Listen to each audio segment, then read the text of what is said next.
Que a graça e a paz do nosso Senhor e Salvador Jesus Cristo esteja contigo e com toda a tua casa nesse dia. Nós temos um mediador entre nós e Deus, que é Jesus Cristo, o Senhor, o Salvador.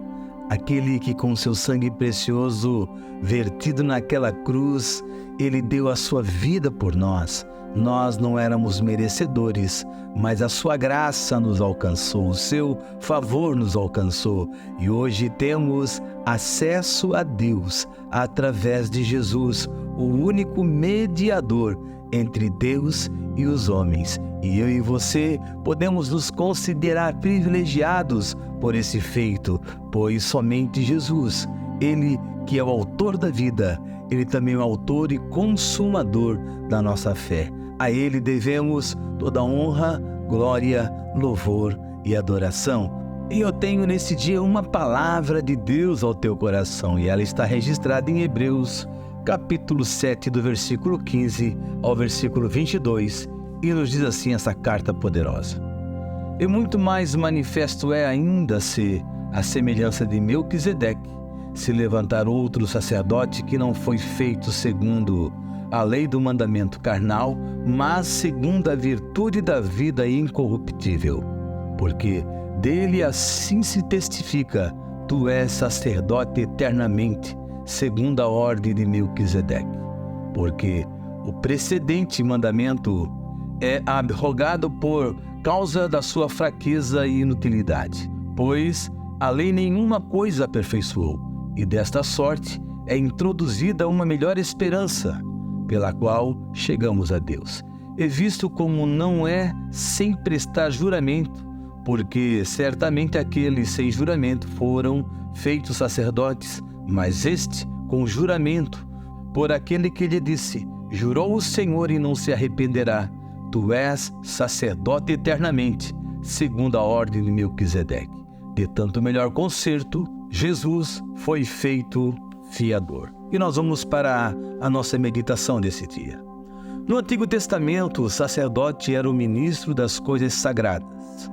E esta é também a concepção do Novo Testamento. Expressa em Hebreus, capítulo 5, versículo 1, cada grande sumo sacerdote é escolhido entre os homens e nomeado para servir a Deus em favor do povo, apresentando a Deus ofertas e sacrifícios pelos pecados. Segundo o historiador José, de Arão até a destruição do templo de Jerusalém em 70 a.C., cerca de 80 grandes sacerdotes exerceram o ministério. Agora, Deus estabelecera mediante Cristo um sacerdote imutável e eterno.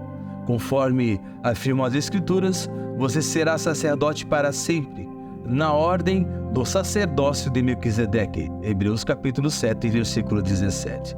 Melquisedeque é citado em Gênesis e na carta aos Hebreus.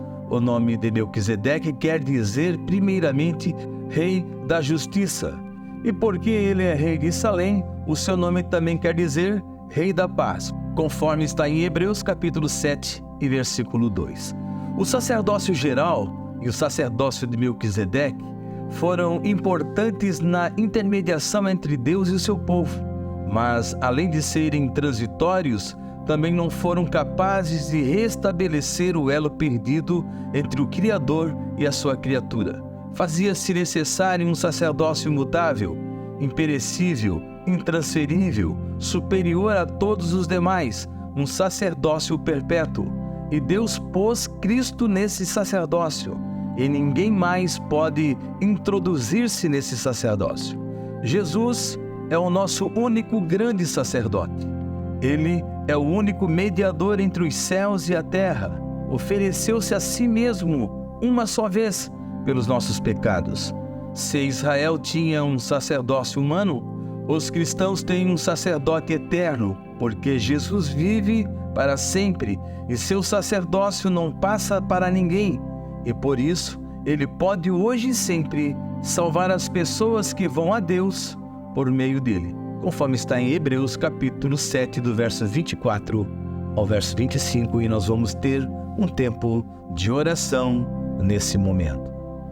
Querido e amado Deus, nós louvamos e glorificamos o Teu nome nesse dia, Pedimos força, sabedoria e direção para viver uma vida a agradar o teu coração. Sabemos que o Senhor é o Deus de toda glória e a ti pertence toda honra, todo louvor, tudo te pertence nessa terra. E nós somos gratos pela vida que tu nos deste, Senhor Deus. Agora compete a nós sermos instrumentos teus, sermos servos do Senhor, servos fiéis, sermos homens e mulheres tementes, compromissados com a tua obra, homens e mulheres que entenderam o verdadeiro significado da tua morte na cruz. Senhor, ajuda-nos a sermos homens e mulheres fiéis a ti, que não vão te abandonar por qualquer coisa, mas que serão obedientes à tua palavra, à tua verdade, andando nela, guiando-se por ela, porque a tua palavra, ela nos sustenta, ela nos alimenta, ela nos faz entender os teus propósitos e desígnios para nossas vidas. Nos ajuda, Senhor, é o que nós te pedimos nesse momento, no nome precioso de Jesus. Amém e amém.